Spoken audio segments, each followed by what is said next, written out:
जय माता जी, जय श्री कृष्ण, राधे राधे। दर्शक मित्रों, आप सभी का स्वागत। मैं आचार्य दुर्गा प्रसाद शास्त्री।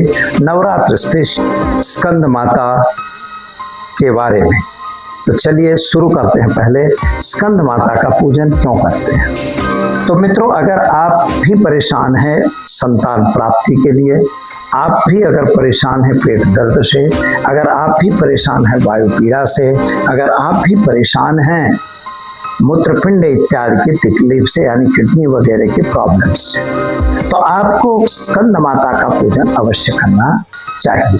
माता स्कंद माता जो है वो भगवान स्कंद की यानी कि कार्तिकेय भगवान की माँ है। इसके बारे में जो कहानी है वह ऐसी है कि माँ भगवती ने अपने पास जहाँ उनका निवास था पर्वत पर, वहाँ उन्होंने एक खास फूस से एक पुतला बनाया।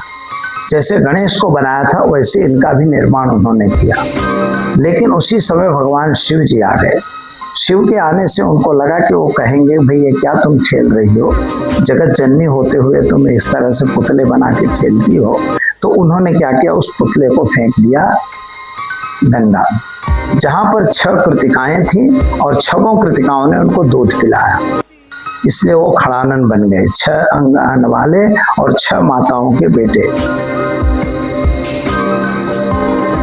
जो त्रिपुरासुर नाम का दैत्य था वो इतना बलशाली था क्योंकि उसने अपने लिए इतना बड़ा आशीर्वाद मांगा था कि वही व्यक्ति हमको मार सकता है कि जो 6 दिन का हो, जिनकी 6 माताएं हों और बल्कि 7 माताएं हों, 6 दिन का हो, 7 माताएं हों और शिव जी का पुत्र हो, और सेनापति हो किसका, देवताओं का। क्योंकि उस राक्षस के दिमाग में ये चल रहा था कि भैया कैसे भी होगा तो 6 दिन का बालक कभी सेनापति देवता लोग नहीं स्वीकारेंगे। एक बात। दूसरी बात, शंकर जी के 7 पत्नियां कहाँ से आएंगी, इसलिए 7 पत्नियों का मतलब बेटा नहीं हो सकता। तीसरी बात, 6 दिन का बच्चा कहाँ लड़ेगा, उसकी क्या औकात है मेरे सामने लड़ने की, ये तीसरी बात थी। और चौथी बात उसको क्या थी कि भाई 6 दिन का लड़का हो, सेनापति बन जाओ, शंकर का पुत्र हो। तो यहाँ पर ये दिक्कत आ गई कि ऐसा क्या। तो जैसे भगवान जब सोचते हैं तो उसका कार्य बन जाता है। इसीलिए खड़ानन की उत्पत्ति माँ भगवती ने की। और खड़ानन जब जो बने यानी स्कंद जो बने, तो षडानन जो थे वो 6 मुंह वाले थे। उन्होंने 6 मुंह की ही आकृति बनाई थी और गंगा में डालते हुए जीवित हो गए। और वो बच्चा देख के कि बहता हुआ पानी में आ रहा है, कृतिकाएं नहा रही थी, उन्होंने नहलाया, उनको दूध पिलाया, यानी 6 माताओं की 6 मुंह में 6 माताओं ने अलग अलग पिलाया। इसलिए वो कृतिकाएं उनको 6 माता बन गई।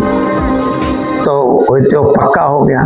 तभी शिव ने कहा, शिव जी के पुत्र तो हो ही गए क्योंकि पार्वती के पुत्र थे। और शिव जी ने देवताओं को बोला कि हमारा लड़का है, अब इसी को तुम्हारा ये सेनापति बनेगा और यही त्रिपुरा को मार सकता है और कोई नहीं। तो वही 6 दिन के जो खड़ानन थे उन्होंने ही त्रिपुरासुर का वध किया था। मतलब कहने का 6 दिन का बच्चे ने वध किया था। तो आपको माता स्कंद का अगर पूजन करना है तो पहले तो विजय प्राप्ति के लिए आप माँ भगवती को याद कर सकते हैं, उनकी आराधना कर सकते हैं। साथ में संतान प्राप्ति की आराधना कर सकते हैं। जिसके संतान न हो, गर्भाशय में किसी प्रकार का विकार हो, उनके शरीर में किसी प्रकार का विकार हो, पेट में कोई विकार हो, मूत्रपिंड या किडनी वगैरह में कोई दिक्कत हो, गुर्दे वगैरह की कोई तकलीफ हो, तो ऐसे व्यक्तियों को अवश्य माँ भगवती की आराधना करनी चाहिए। मित्रों, आराधना के लिए तो नॉर्मल चीज है कि बाजट पर उनके स्थापन कर दीजिए। स्थापन करने के बाद घी और तेल का दीपक जलाइए। उनको गुड़ की मिठाई बहुत पसंद है और खास तौर पर अलसी उनकी औषधि है।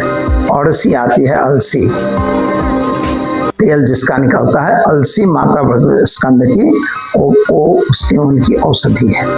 साथ में यहाँ पर जैसे गुड़ के सेव और मिठाई माँ भगवती को भोग लगाया जाता है और पेट विकार की हर दवाइयों मतलब हर प्रकार के विकारों को दूर करती है।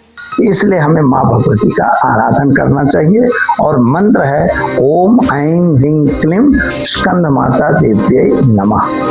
ओम ऐं ह्रीं क्लीं स्कंद माताय नमः अथवा स्कंद माता देव्यै नमः, दो में से कोई भी मंत्र चल सकते हैं। इसी मंत्र का आपको प्रार्थना से आराधना करनी है और यह अगर करेंगे तो इससे माँ भगवती खुश भी होती है और प्रसन्न होती है। जिसको संतान वगैरह नहीं है उन्हें संतान की प्राप्ति करवाती है। तो दर्शक मित्रों, आप भी करिए यह उपाय और जानिए माता भगवती का असली रूप और माँ भगवती से करिए प्रार्थना। आप भी पाइए संतान की, आपको भी होगी संतान की प्राप्ति। दीजिए मुझे इजाजत, मिलेंगे फिर नए विषय के साथ। जय श्री कृष्ण, जय माता जी। Thanks for watching UP News. Like and comment and don't forget to subscribe for latest updates. Subscribe our channel.